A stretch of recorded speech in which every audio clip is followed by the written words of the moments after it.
Federico Martín Bahamontes, el primer español en ganar el Tour de Francia.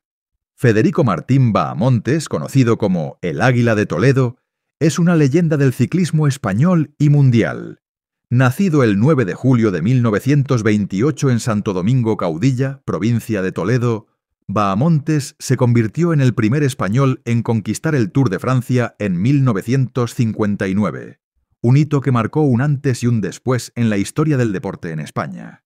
Su estilo único, su carácter indomable y su habilidad excepcional en la montaña lo convirtieron en un ícono del ciclismo durante la década de 1950 y principios de la de 1960. Infancia y primeros pasos en el ciclismo. Bahamontes nació en una España rural y humilde, en un contexto marcado por la pobreza y las dificultades de la posguerra.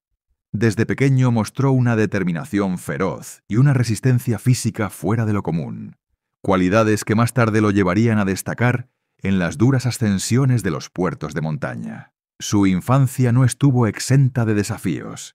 Durante la Guerra Civil Española, su familia sufrió penurias económicas, y Federico tuvo que trabajar desde muy joven para ayudar a su hogar. Entre sus primeros oficios estuvo el de repartidor, lo que lo llevó a familiarizarse con la bicicleta como medio de transporte. Su entrada en el mundo del ciclismo competitivo fue casi accidental. En los años de posguerra, las bicicletas eran un bien preciado y Federico comenzó a participar en pequeñas carreras locales para ganar premios que pudieran aliviar las necesidades de su familia.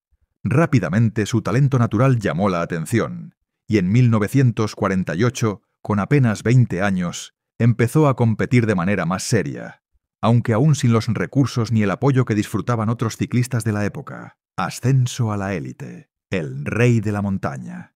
Bahamontes pronto se ganó una reputación como escalador excepcional.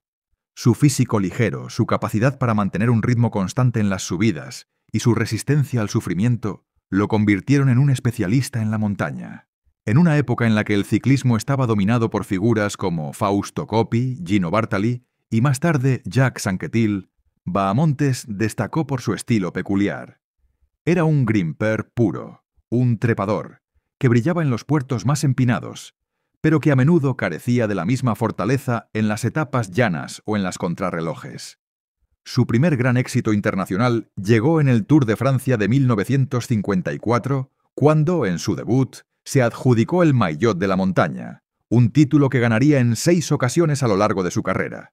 Este récord lo consolidó como uno de los mejores escaladores de la historia del ciclismo. Sin embargo, su camino hacia la victoria absoluta en el Tour no fue sencillo. Durante años, Bahamontes fue visto como un ciclista talentoso pero impredecible, propenso a abandonar las carreras si las cosas no salían como esperaba, o si el clima no era de su agrado. Una de las anécdotas más famosas de su carrera ocurrió en el Tour de 1954, cuando, tras coronar un puerto en solitario, decidió detenerse a tomar un helado mientras esperaba al pelotón.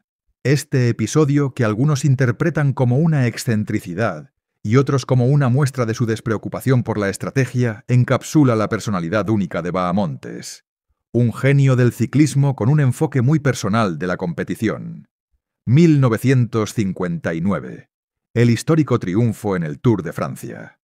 El año 1959 marcó el cenit de la carrera de Federico Martín Bahamontes. Con 31 años, llegó al Tour de Francia en plena madurez deportiva, liderando un equipo español que, aunque modesto en comparación con las potencias francesas e italianas, confiaba plenamente en su estrella. Aquel Tour fue una batalla épica entre Bahamontes y algunos de los mejores ciclistas de la época, como Jacques Anquetil, Louison Bobet y Charles Gaulle. Bahamontes basó su estrategia en su dominio de las etapas de montaña, especialmente en los Alpes y los Pirineos. En la 17ª etapa, con final en el Col du Tourmalet, dio un recital de escalada que le permitió consolidar su ventaja en la clasificación general. Aunque no era un especialista en contrarreloj, una disciplina clave para ganar el Tour, supo defenderse lo suficiente en las etapas llanas para mantenerse en la pelea. El 18 de julio de 1959, Federico Martín Bahamontes cruzó la meta en París vestido con el maillot amarillo, convirtiéndose en el primer español en ganar la carrera más prestigiosa del ciclismo mundial. Su victoria no solo fue un triunfo personal, sino también un símbolo de esperanza y orgullo para una España que aún se recuperaba de las heridas de la guerra y el aislamiento internacional.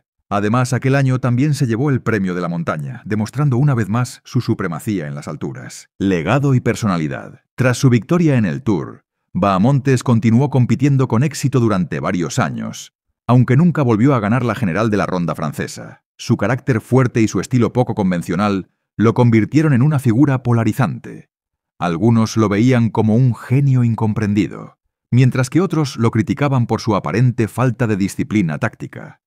Sin embargo, nadie podía negar su talento innato ni su contribución al ciclismo español. Bahamontes se retiró en 1965, dejando tras de sí un legado imborrable. Además de su Tour de 1959, logró victorias de etapa en las 3 grandes vueltas, Tour, Giro de Italia y Vuelta a España, y se mantuvo como un referente para generaciones posteriores de ciclistas españoles como Luis Ocaña, Pedro Delgado o Miguel Indurain, quienes también alcanzarían la gloria en el Tour. Fuera de las carreteras, Bahamontes regresó a Toledo, donde abrió una tienda de bicicletas y se dedicó a su familia. A pesar de su retiro, nunca se desconectó del ciclismo, participando en eventos y siendo una voz respetada en el deporte. En 2013, con motivo del centenario del Tour de Francia, fue homenajeado como uno de los grandes campeones de la historia de la carrera. El Águila de Toledo en la memoria colectiva. Federico Martín Bahamontes no solo fue un pionero por ser el primer español en ganar el Tour de Francia, también representó un estilo de ciclismo romántico, basado en el esfuerzo individual y la pasión por la montaña. En una época en la que el deporte estaba menos profesionalizado y las condiciones eran mucho más duras, con bicicletas pesadas, carreteras sin pavimentar y escasa tecnología, Bahamontes demostró que el talento y la voluntad podían superar cualquier obstáculo. Hoy, el Águila de Toledo sigue siendo un símbolo de tenacidad y un recordatorio de cómo un hombre de origen humilde pudo conquistar las cumbres más altas del ciclismo mundial. Su nombre resuena en la historia del deporte español como un emblema de grandeza, un escalador eterno cuya leyenda sigue volando sobre los puertos de montaña.